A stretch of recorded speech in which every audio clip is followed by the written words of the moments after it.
रात के 11 बज रहे थे। जोधपुर से जैसलमेर जाने वाली सड़क पर एक सफेद रंग की कार तेजी से दौड़ रही थी। बाहर सिर्फ रेत थी, अंधेरा था और दूर दूर तक कोई नहीं था। गाड़ी में 4 लोग थे जो हर चीज खुद कंट्रोल करना चाहता था। स्नीता उसकी बीवी, जो हमेशा डरती थी लेकिन कभी बोलती नहीं थी। आयुष 16 साल का बेटा, मोबाइल में घुसा रहता था। दादी माँ 70 साल की बूढ़ी औरत, जो बस खिड़की से बाहर देख रही थी। पापा, जीपीएस कह रहा है अगला शहर 2.5 घंटे दूर है। तो गाड़ी चल रही है ना, बस चुप करके बैठ। रमेश जी, पेट्रोल कितना है? पूरा है, पूरी है, सब ठीक है। तुम लोग सवाल करते रहते हो। दादी माँ ने खामोशी से तस्बीह पकड़ ली। बेटा, इस सड़क पर रात को नहीं चलते। माँ जी, ये 2024 है, भूत नहीं होते। दादी खामोश हो गई, लेकिन तस्बीह तेज हो गई। फिर अचानक गाड़ी हचकोला खा गई। रमेश ने ब्रेक लगाई। क्या हुआ? टायर पंक्चर हो गया। रमेश ने बाहर निकलकर देखा और वापस आकर स्टीयरिंग पर मक्का मारा। यार यार यार, स्टेपनी भी नहीं है। क्या मतलब स्टेपनी नहीं है? 2 महीने पहले इस्तेमाल की थी, भूल गया बनवाना। पापा सीरियसली? चुप कर आयुष। सनीता ने मोबाइल उठाया, नेटवर्क नहीं था। चारों तरफ सिर्फ रेत थी, रात थी और खामोशी थी। दादी ने खिड़की से बाहर वो देखो, रोशनी है। सड़क से थोड़ा हटकर रेत के टेलों के पीछे एक पुराना सा घर था। उसमें रोशनी जल रही थी। चलो वहां चलते हैं। रमेश जी, रात के 12 बज रहे हैं, अनजान घर में। तो क्या करें, यहाँ रेत में बैठे? माँ को ठंड लग जाएगी। पापा, मुझे कुछ अच्छा नहीं लग रहा। तुम दोनों बहुत डरपोक हो। चलो। वो चारों इस घर की तरफ चल दिए। करीब आए तो देखा घर पुराना था लेकिन साफ था। दरवाजे पर एक बड़ा सा ताला लटक रहा था, लेकिन खुला हुआ था। रमेश ने दस्तक दी। अंदर से आवाज आई, बहुत मीठी, बहुत नरम। आओ बेटा आओ, दरवाजा खुला है। अंदर एक बूढ़ा जोड़ा बैठा था, बाबा जी और उनकी बीवी। दोनों की उम्र शायद 80 के करीब होगी। अरे आओ आओ, रात को रास्ता भटक गए? जी, हमारी गाड़ी पंक्चर हो गई। क्या हम यहाँ थोड़ी देर रुक सकते हैं? बेटा, ये घर तुम्हारा ही है, बैठो बैठो। बाबा जी की बीवी उठी और अंदर चली गई। 2 मिनट बाद चाय लेकर आई। लो बेटा, ठंड बहुत है आज रात। आयुष ने सुनीता की तरफ देखा। सुनीता ने आहिस्ता से सर हिलाया, लेकिन सबने चाय पी ली। बाबा जी, आप यहाँ अकेले रहते हैं?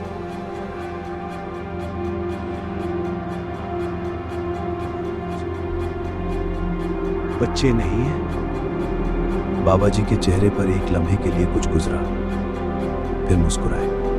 थे, एक बेटा था। कमरे में खामोशी छा गई। इसी सड़क पर मरा। गाड़ी का टायर पंचर हुआ था, कोई मदद करने नहीं आया। रेत में पड़ा रहा सारी रात। सुबह मंडला तो बहुत देर हो चुकी थी। सुनीता की आंखें भर आईं। बाबा जी, हम माफी मांगते हैं। नहीं बेटा, बाबा जी ने हाथ उठाया। इसलिए मैंने ये घर यहां बनाया, ताकि जो भी इस सड़क पर फंसे उसे कोई मिले। मेरे बेटे को नहीं मिला, लेकिन किसी और का बेटा ना मरे। आयुष की आंखें भीग गईं। उसने मोबाइल रख दिया। बाबा जी, आपका नाम क्या है? अरे विजय। और बेटे का?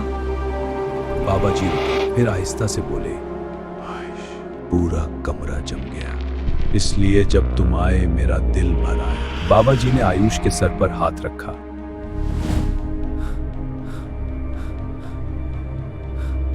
रात के 2 बजे आयुष की आंख खुली। पानी पीना था। वो उठा और किचन की तरफ गया और रुक गया। बाबा जी दरवाजे के पास खड़े थे, बाहर की तरफ मना किए हुए, बिल्कुल खामोश। बाबा जी। बाबा जी ने मुड़कर देखा। आंखें सुर्ख थी। सो जाओ बेटा। आप ठीक हैं? हर रात मैं यहाँ खड़ा रहता हूँ, देखता रहता हूँ कि कोई और फंसा तो नहीं। बाबा जी ने सड़क की तरफ देखा। 15 साल? जब से आयुष गया। आयुष का बुला घर है। बाबा जी, क्या आपने कभी ये घर छोड़ने का सोचा? क्यों छोड़ू? बाबा जी ने मुस्कुराकर कहा, मेरा बेटा इसी सड़क पर है। जब तक मैं यहाँ हूँ वो अकेला नहीं है। आयुष की आंखों से आंसू निकल आए। वो आगे बढ़ा और बाबा जी को गले लगा लिया। बाबा जी पहले चूके, फिर उनका सीना हिलने लगा। 15 साल में शायद पहली बार वो रो रहे थे। सुबह हुई। रमेश ने करीबी गांव से मिस्त्री बुलवाया। टायर ठीक हुआ। चलो, देर हो रही है। हाँ, पैसे निकाल रही हूँ। बाबा जी, ये रखें। नहीं बेटा, बाबा जी ने हाथ पीछे कर लिया। प्लीज, आपने इतना कुछ किया हमारे लिए। तुम आए, यही काफी था। रमेश आगे बढ़ा और बाबा जी के पैर छुए। बाबा जी, आपने मुझे सिखाया कि तकलीफ इंसान को तोड़ती नहीं, अगर मकसद हो तो। बाबा जी ने रमेश के कंधे पर हाथ रखा। बेटा, तकलीफ तो सबको आती है। फर्क ये, कुछ लोग तकलीफ को अपना कब्र बना लेते हैं और कुछ लोग इसे अपना मिशन बना लेते हैं। आयुष गाड़ी में बैठने से पहले रुका। बाबा जी, एक बात पूछूं? पूछो। क्या आपको डर नहीं लगता इतने सुनसान इलाके में इतने साल से अकेले? बाबा जी ने आसमान की तरफ देखा, फिर आयुष की आंखों में। बेटा, डर उसे लगता है जो अकेला हो। मैं अकेला नहीं हूं। और उन्होंने अपने सीने पर हाथ रखा। गाड़ी चल दी। बाबा जी दरवाजे पर खड़े हाथ हिला रहे थे।